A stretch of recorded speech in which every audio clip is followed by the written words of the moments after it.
Miarabantsika mpijery miarabanareo namana teknisianina koa ny famorana na ny hoe dilipotra na ny hoe circoncision zay no resantsika androany. Raha amin'ny tsika malagasy moa zany dia manana vanim-potoana hoe amin'ny andro ririnina na amin'ny andro mangatsika no fahazaran'ny malagasy anaovana an'izay famorana izay. Nefa moa amin'izao tena antony mahatonga an'izay zany dia hoe satria mangatsika ny andro dia tsy dia mora manondrana ny fery, mora maina kokoa zany ny fery malagasy. Fa ny fandrosoan'ny siansa dia maina mora maina foana amin'ny fery na amin'ny andro mafana ary na amin'ny andro lohatao na sy fahavaratra ara no anaovana ny soavana fa tsy voatery ririnina zany. Tamin'ny andro taloha koa zany malagasy dia vao maraina be ny anaovana ny asoavan-jaza, izany hoe maraina be mbola tsy vaky masoandro mihitsy hono zany anaovana an'izany a. Ny antony mety mahatonga an'izany dia hoe amin'iny zany ny zaza ohatran'ny hoe mbola matoritory dia tsy dia mahay marary. Dia hoy isika hoe amin'izao fotoana izao fa misy ny fampiasana ny anestesia na ny fanafody izay tsy haninono ny tsy hanina marary eo am-panaovana ny famorana, ka dia mety foana koa zany io na amin'ny andro atoandro na amin'ny andro hariva tsy mifidy ora ny anaovana an'izay asoavana izay. Mety mahatonga an'izay koa mantsy dia satria betsaka ny maty teo am-panaovana an'izay asoavana izay tamin'ny andro taloha vokatry ny tsy mbola fahafehezan'ny malagasy ny fanaovana an'izay asoavana izay, ka nanjary niteraka tahotra sy orooro ho an'ny malagasy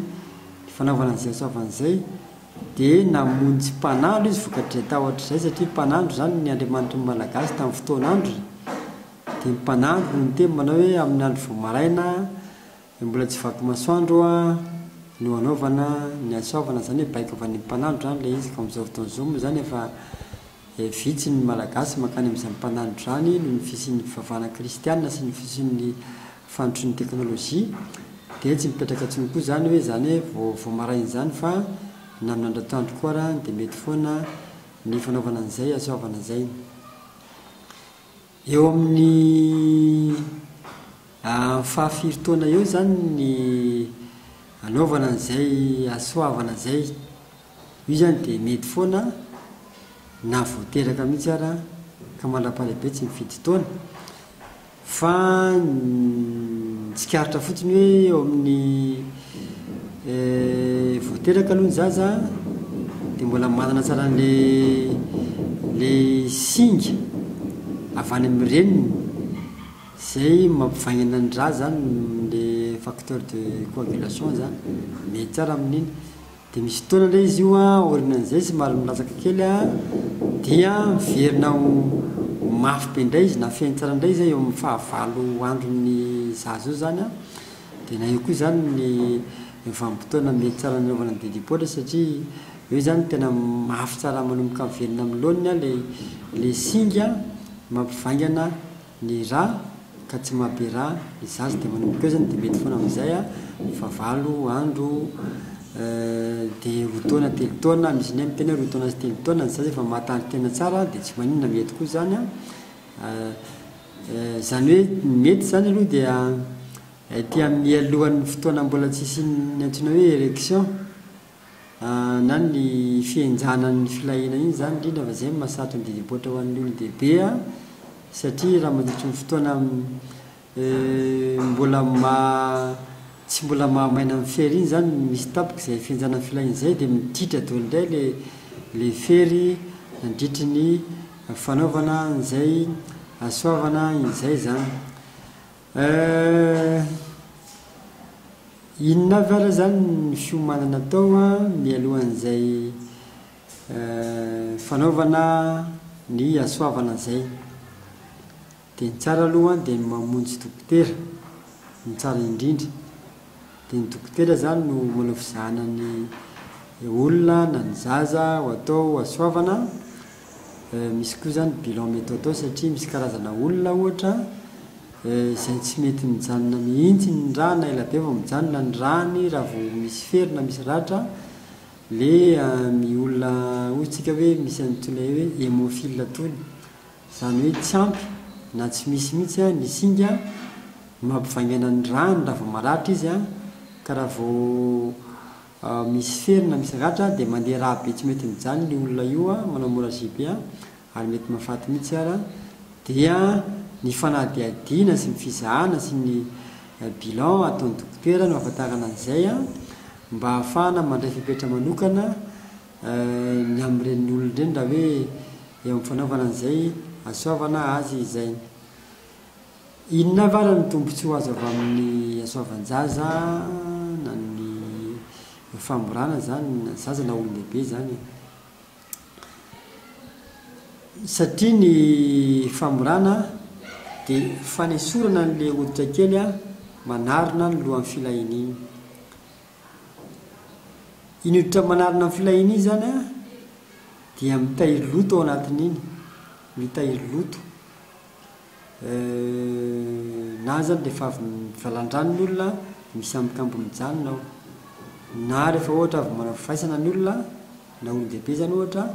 dia misy ambikambo mijanona ao dia mety maloto iny miteraka fofony na ny atsembohana fotsiny zao zany na ny fatarany fanadiovana fotsiny zao dia miteraka visin'ny loto ao anatin'ny hoditra izay manarina ny lohan'ny filahina iny. Dia iny ndray avy eo lasa mora miteraka fanirininy na fitomboniny otrikaretina na microbe ao anatin'ny faritra iny dia lasa mitafatsofoka any amin'ny lohan'ny filahina ilay izy fivivanan-drano dia lasa miteraka latsina hoe infection urinaire na ny firehetan'ny tatavia izay zavatra izay zany zany hoe mora mandray microbe na otrikaretina kokoa zany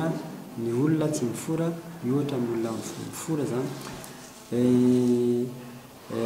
indrindrandrindra fa mandritra ny fahaizana koa dia mipetraka izay zavatra izay zany hoe tsy mandray tsy hoe tsy voa mihitsy fa areo aretina azo na hoe aretina mifindra mandritry ny fotoana ny fahaizana ranofo zany dia tsy dia mifindra kokoa ho an'ny olona mifora satria rehefa miala manko le hoditra manarina ny lohan'ny filahina iny dia lasa manjary mimafy le hoditra eo amin'ny lohan'ny filahina mimatevina koa ka tsy tafatsofoka kokoa zany na tsy mandray kokoa zany reo karazana aretina maro azo avy amin'ny fahaizana tsy hoe tsy voa mihitsy izy fa mihena kokoa zany zay fahazahoany aretina zay miohatra ny olona mifora zany ao anatin'izany ohatra ny sida ao anatin'izany ohatra ny virus antsoina hoe papilloma virus izay mifindra makany amin'ny vehivavy dia mankeo amin'ny voziny tranonjaza dia anisany mahatonga ny cancer du col na ny mamiada ny voziny tranonjaza zany hoe